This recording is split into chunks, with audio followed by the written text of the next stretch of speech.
Existe algo estranho em Mob Psycho 100.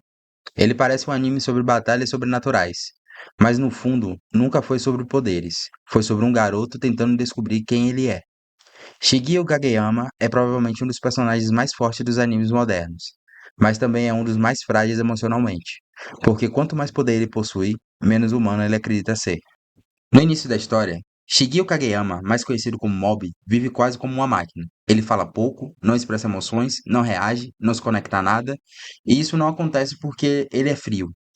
Isso acontece porque ele tem medo. Desde pequeno, Mob aprendeu que suas emoções são perigosas. Quando ele sente raiva, tristeza ou frustração, seus poderes saem do controle. Então ele faz a única coisa que acredita ser segura: reprimir tudo. E aqui, Mob Psycho 100 começa a ficar profundamente filosófico. O contador de 100% não representa apenas o poder. Ele representa as emoções acumuladas. Tudo aquilo que o Mob nunca aprendeu a processar. Sigmund Freud dizia que as emoções reprimidas nunca desaparecem.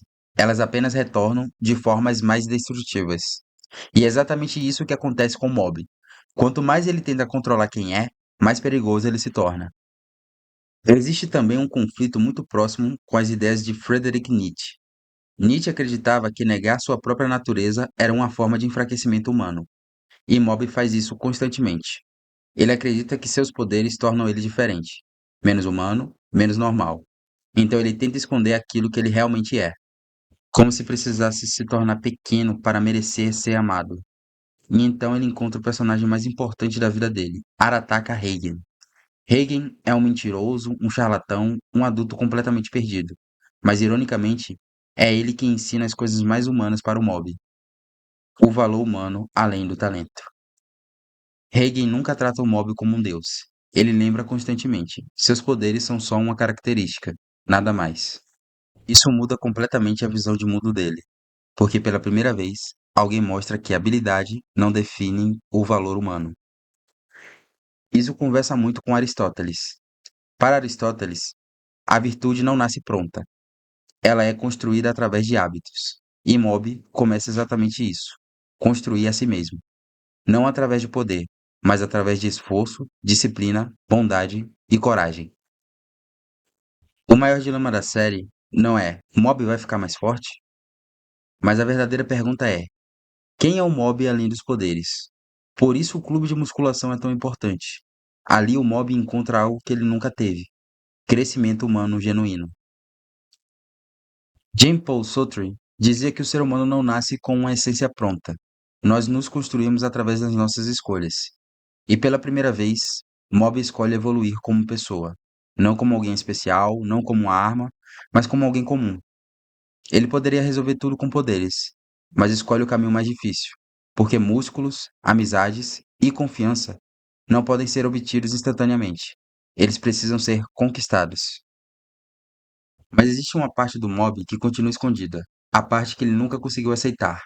Carl Jung chamava isso de sombra, as partes reprimidas da personalidade, os sentimentos negados, os impulsos escondidos. O potencial oculto é exatamente isso.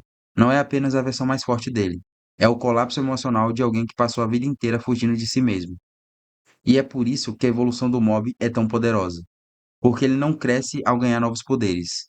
Ele cresce ao aprender a sentir raiva, tristeza, amor e medo. Pela primeira vez, ele para de anestesiar a própria humanidade. No fim, Mob Psycho 100 nunca tentou dizer que poder era importante. Na verdade, ele dizia exatamente o contrário. Talento não torna ninguém superior. Poder sem maturidade destrói. E reprimir emoções nunca traz paz. A verdadeira força do Mob aparece quando ele finalmente aceita quem ele é.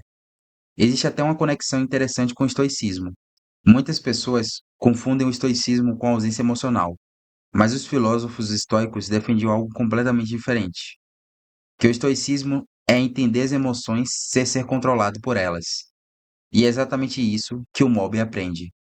No começo da série, Mob acreditava que precisava esconder sua verdadeira natureza, porque tinha medo de machucar as pessoas, medo de ser rejeitado, medo de não ser humano. Mas crescer significa entender que maturidade não é destruir suas emoções, é aprender a conviver com elas.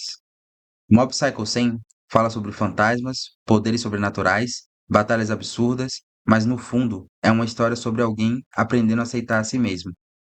Porque Mob não se torna forte quando ele domina seus poderes. Ele se torna forte quando ele para de fugir de quem ele é. E é isso, galera. Chegamos ao final de mais um vídeo. Se vocês curtiram meu conteúdo, eu peço que vocês se inscrevam e curtam para me motivar a trazer mais conteúdo para vocês. Um abraço do seu velho amigo, senhor Presságio. Tchau, tchau.